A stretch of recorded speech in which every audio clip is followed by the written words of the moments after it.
అంటే నేనే రాజు నేనే మంత్రి, ఈ రాష్ట్రంలో ఇంకా కోర్టులు లేవు, పోలీస్ స్టేషన్లు లేవు, మా రాజ్యం మేము ఇష్టం వచ్చినట్టు చేస్తాం, ఎవరి భూములు కావాలంటే వారి లాక్కుంటాం, మీరు మా మాట వినకపోతే బెదిరిస్తాం, మీరు కోర్టుకు ఎందుకు పోయారు, కోర్టు ఏం చేయలేదు అనేంత ఒక ధిక్కార ధోరణి, ఒక గూండాగిరి, గూండా రాజ్యం ఏదైతే నడుస్తున్నదో వాళ్ళ సతీష్ షా గారికి పల్లవి షా గారికి సంపూర్ణంగా అండగా నిలబడతాం.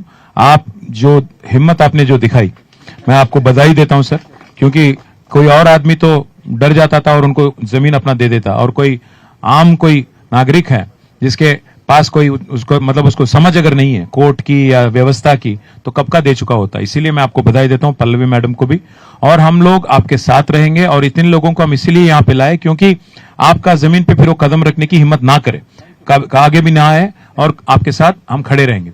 ఇంకొక మాట ఏమంటే వారు చెప్పింది ఇవాళ మీరు అర్థం చేసుకోవాల్సింది, ఈ పొంగులేటి శ్రీనివాస్ రెడ్డి గారి వ్యవహారం, రేవంత్ రెడ్డి గారి వ్యవహారం ఈ ఒక్క భూమితో ఆగలేదు.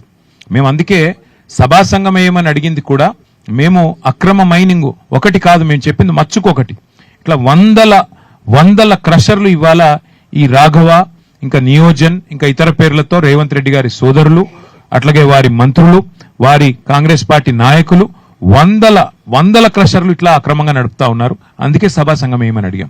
అట్లాగే ఈ 1 కోటి ఎకరాల నిషేధిత భూముల విషయంలో కూడా ఎట్లా అధికార యంత్రాంగాన్ని అడ్డం పెట్టుకొని కోర్టు తీర్పులను కూడా కాలరాస్తూ, కోర్టు ఇచ్చిన తీర్పులను కూడా ఇవాళ ఖతం చేస్తూ వ్యవహారం చేస్తున్నారు. ఇవన్నీ కూడా గవర్నర్ గారి దృష్టికి తీసుకొని పోతాము, ప్రజల దృష్టికి కూడా తీసుకొని పోతాము. ఇవాళ ఒక సైట్కి వచ్చాము, ఇంకా అవసరమైతే మేము ఎమ్మెల్యేలు అందరం కూడా మరి దఫాలుగా మరి పూర్తి స్థాయిలో మరి అన్ని సైట్స్ కూడా విజిట్ చేస్తాం, మీడియాకు కూడా తీసుకుని వెళ్తాం, నిజ నిర్ధారణ చేస్తాం, ప్రజాక్షేత్రంలో ఈ వాస్తవాలన్నీ బయట పెడతాం, కోర్టుకు కూడా తప్పకుండా పోతాం, అవసరమైతే న్యాయ పోరాటం కూడా చేస్తాము. నేను పోలీస్ యంత్రాంగానికి కూడా ఒక హెచ్చరిక చేస్తా ఉన్నా, ఇక్కడ గోడలు గుల్లగొడుతుంటే అక్కడ పక్కన కూర్చొని టిఫిన్లు తింటా ఉన్నారంటే నిజాయితీ పరులైన అధికారులను ఎట్లాగూ వీళ్ళు ఉండనివ్వరు, బతకనియరు.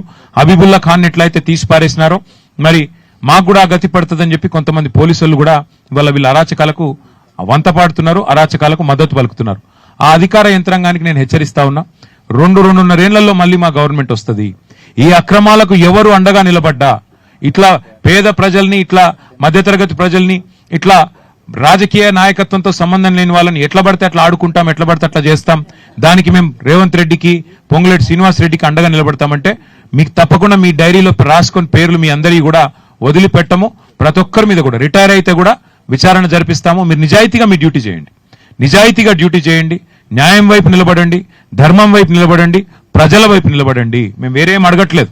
కానీ మీరు ఇట్లా అక్రమాలకు, వారు చేస్తున్న దుర్మార్గాలకు అండగా నిలబడితే మాత్రం తప్పకుండా మీకు కూడా ఊచలు లెక్క పెట్టే రోజు వస్తుందనే మాట కూడా తెలియజేస్తూ, మీడియాతో కూడా మా రిక్వెస్ట్, దయచేసి మీరందరూ కూడా వేరే బాధితులు కూడా దయచేసి నేను విజ్ఞప్తి చేస్తా ఉన్నా, ఇట్లా వీరు చేస్తున్న అరాచకాలకు కొంతమంది భయపడుతున్నారు, కొంతమంది వచ్చి లోపల చెప్పుకుంటున్నారు.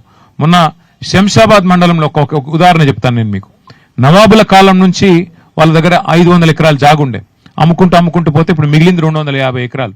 వాళ్ళు వచ్చారు మొన్న నా దగ్గరికి, వచ్చి చూపెట్టారు, సార్ ఇది మా దగ్గర, మాకు స్వాతంత్రం వచ్చినట్టు నుంచి నిజాం కాలం నుంచి మా దగ్గర ఉంది, మొన్న నిషేధితుల జాబితాలో పెట్టినారు, మాకు రెవెన్యూ మంత్రి గారి ఆఫీస్ నుంచి ఫోన్ వచ్చింది, ఏందయ్యా అంటే రెవెన్యూ మంత్రి గారు బెదిరిస్తున్నారు సార్, ఎకరానికి 2 కోట్ల రూపాయలు డబ్బులన్నా ఇవ్వాలంట, 250 ఎకరాలకి అంటే 500 కోట్లు ఇవ్వాలంట, లేదంటే జాగానన్నా రాసియాలన్నట సార్, ఒక 100 ఎకరాలు జాగా రాసియాలన్నట.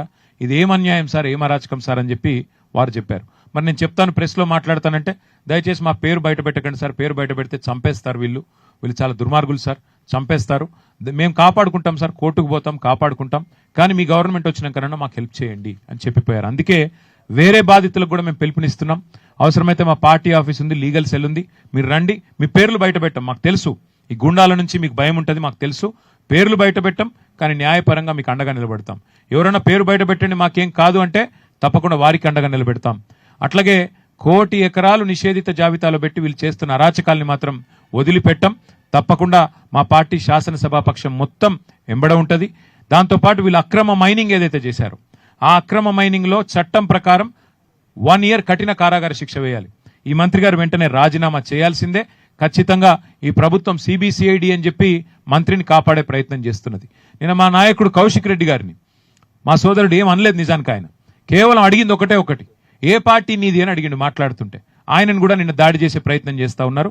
తప్పకుండా నేను మళ్ళీ ఒకసారి చెప్తా ఉన్నా, మా ఎన్ని రకాల మీరు డైవర్షన్ టాక్టిక్లు ప్లే చేసినా మిమ్మల్ని వదిలిపెట్టాం. ఖచ్చితంగా సభ నిన్న ఏదైతే తప్పుదోవ పట్టించే విధంగా, రాష్ట్ర ప్రజల్ని తప్పుదోవ పట్టించే విధంగా మీరేదైతే వ్యవహారం చేశారో మంత్రి రాజీనామా చేయాల్సిందే. అట్లయితేనే సిబిసిఐడి నిష్పక్షపాతంగా పనిచేయగలుగుతుంది, లేకపోతే చేయలేదు. సభా సంఘం వేయండి, మీరు తప్పు చేయకపోతే భయపడకండి. ఆ మంత్రి గారిని అవసరమైతే బర్తరఫ్ చేయాలని చెప్పి మేము ఇప్పుడు గవర్నర్ గారిని కలుస్తాము. భూ కుంభకోణాలు బయట పెడతాము, మైనింగ్ కుంభకోణాలు కూడా బయట పెడతాం. అందరూ ముందుకు రావాలని చెప్పి విజ్ఞప్తి చేస్తూ, మీరు దయచేసి మీడియాతో ఒక రిక్వెస్ట్, మా గౌరవ శాసన మండలి సభ్యులు శ్రవణ్ గారు, మా కార్తిక్ రెడ్డి గారు, ఇంకా కొంతమంది మిత్రులు ఇక్కడే ఉంటారు.